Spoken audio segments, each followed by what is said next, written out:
Uşağa telefon verən valideynlər diqqətlə baxsın bu videoya. Bizi takip eləyib, bəyənin, yaxınlarınıza, sevdiklərinizə göndərin. O vaxtın nənələri, babaları həmişə deyir ki, ay bala, o telefonu qoy yerə. Gözünə ziyandır, etmə, eləmə. Amma indi bəzi valideynlər, əmilər, dayılar, bibilər etməyin, verməyin bu telefonu uşaqlara. Sözün həqiqi mənasında valideyn var, 3 aylıq, 5 aylıq, 1 yaşına kimi olan uşağı telefonla qidalandırır. Telefon verib sakitləşdirir. Bax, uşağa telefonu susturmaq üçün vermək gələcəkdə çox ciddi problem yarada bilər. Telefondan həddindən artıq istifadə birinci növbədə diqqət və yaddaş zəifliyi yarada bilər.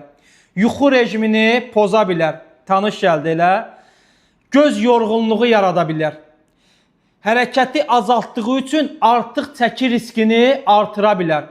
Sosial ünsiyyətə ciddi formada mənfi təsir göstərə bilər. Valideynlər nə etməlidir? Telefon istifadəsinə vaxt limiti qoyun.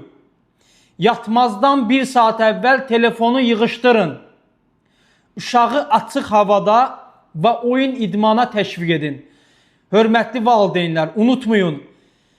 Telefon köməkçi vasitədir. Uşağın tərbiyəçisi deyil.